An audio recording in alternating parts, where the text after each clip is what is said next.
Hello guys, gals and non-binary pals, I'm Dips and welcome back to the web for the second ever episode of Warhammer Modding Weekly. Today we have a bunch of very cool new units, some awesome graphical changes, and the beginning of a brand new project that I'll be speaking about a little bit at the end of the video. So without further ado, let's get into it. So let's start us off with a little bit of style with two new Khorne units, the Scarred Brute and the Ruined Hunter. Where once again Trajann has transformed my beloved lizardmen and turned them into Khorne units, which admittedly look cool as hell. These are two separate mods, but both belong to Trajann's Khorne compilation, and adds a unique lord and hero for the Valkyr and Skarbrand's factions. As you might have guessed, the Scarred Brute is based off the meshes and skeleton of Gorok, while the Ruined Hunter is based off Nakai's, and the animations for both of them transfer deceptively well. The Scarred Brute is a unique hero and takes quite a bit from his dad, being a big old sturdy slab of flesh for holding back the enemy.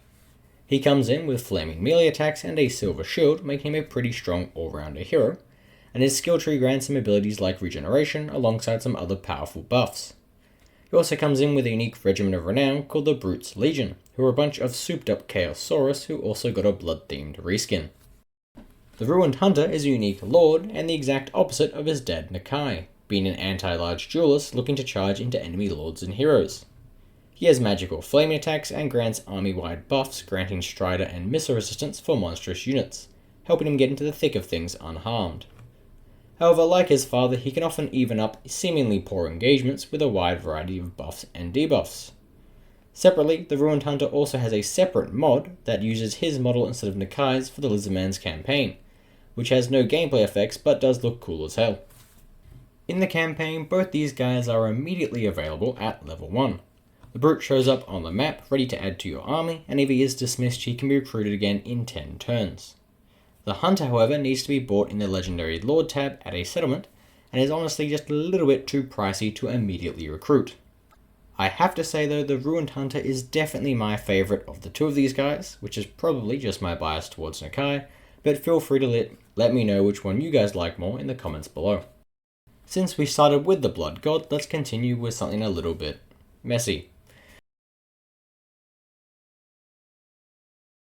If you do have the Blood Pack for Warhammer 3, you might as well get your money's worth with Armourchin's Dismemberment Overhaul. If you love some fantastic gritty realism that makes monstrous units and spells alike look spectacular, then this is definitely the mod for you, as it allows units to be dismembered, cut up and crushed in a horrific and often explosive fashion. This mod comes with some great customizability, allowing you to mince units from the Empire, Bretonnia, Cathay, Kislev, Warriors of Chaos, and a couple others. You can download these faction mods individually or use the Ultimate Edition, which I will link down below, which includes all of these factions put together. Before we get into the last mod, this is your first and only warning for people who hate spiders. Here we go. Airy's Swarms of Lustria adds 10 different types of Lustrian fauna to the game, all available to the Lizardmen, 6 of which are some very cute arachnids. This could just be the Australian in me speaking, but I really do like this mod.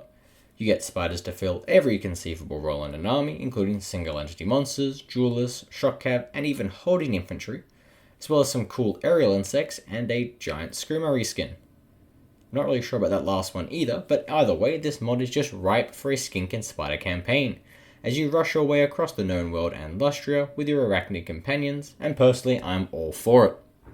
In the campaign, the spiders and insects are linked to the skink food building tree, with each tier unlocking a basic variant, but with stronger variants locked behind other buildings, which is a strange but interesting way to do progression.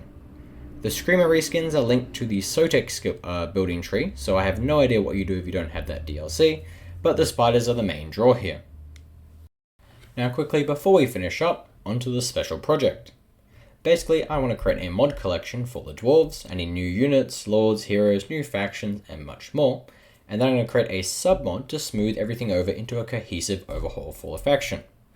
Basically, I'm trying to solve that issue of when you download a bunch of mods, they're not really working together in tandem, and they don't always share the same thematic concepts. As a quick example of how this would actually work, Mask Mustachio's Dwarven Stalkers adds a unit called Dwarven Stalkers, who are like chameleon stalkers but dwarves. Anyway, they are assigned to the basic infantry building, which doesn't make much thematic sense to me at least, and the building is going to get very, very crowded as we add more and more units.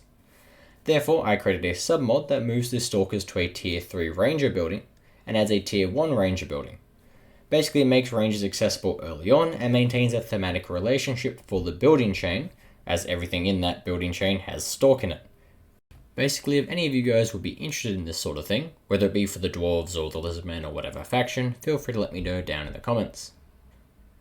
At the moment, I'm thinking of continuing to drop the Warhammer modding weekly, just fortnightly, ironically enough, and in the background kind of continuing on these slightly larger projects like the Dwarven submod or maybe creating new units again. We'll see how it goes. Just those things are quite time intensive and it's always a rush to kind of get them out on a regular basis.